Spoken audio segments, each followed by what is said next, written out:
السلام علیکم ورحمت الله وبرکاتہ. قدرمنو دوستانو، نن د شیخ ابوالفیض صاحب یو مختصر کلیپ در سره شریکوم. هغه دا مسله کړې ده عامي سړي ته په لمانځه کې د حروف مخارج سم نشي ادا کولی.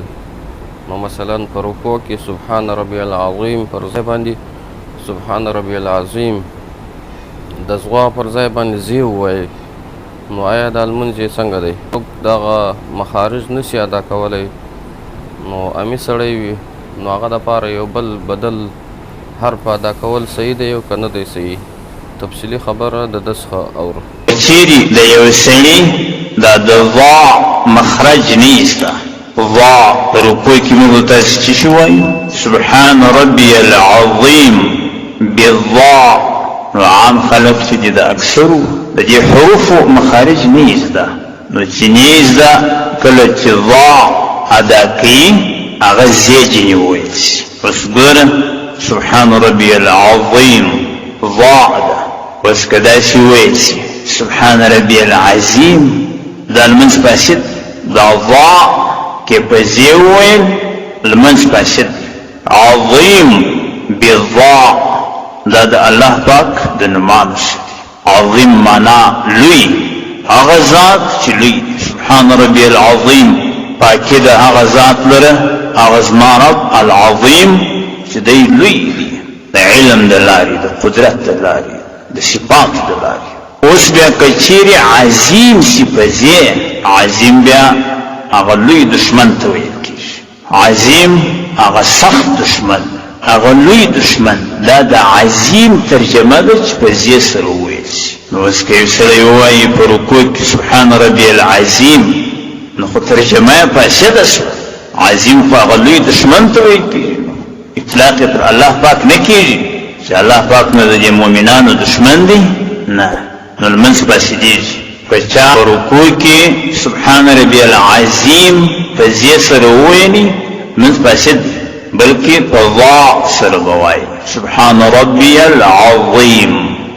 نو عام خلقو په قرأت نه پوهېږي، د عام خلقو خو قرأت نه دی زده، تجوید یې نه دی ویلی، حروفو مخارج یې نه دی زده، هغه به څه چم کوي؟ دغه سبحان ربي العظیم دا خو نشي ویلی، عام خلق به څه کوي؟ نو رد المحتار مسله لیکلې ده، وایي هر هغه سړی کې د ضا مخرج نه وي زده، سبحان ربي العظیم نشي ویلی، هغه دې نو د عظیم پر ځای کریم ووایي، سبحان ربي الکریم.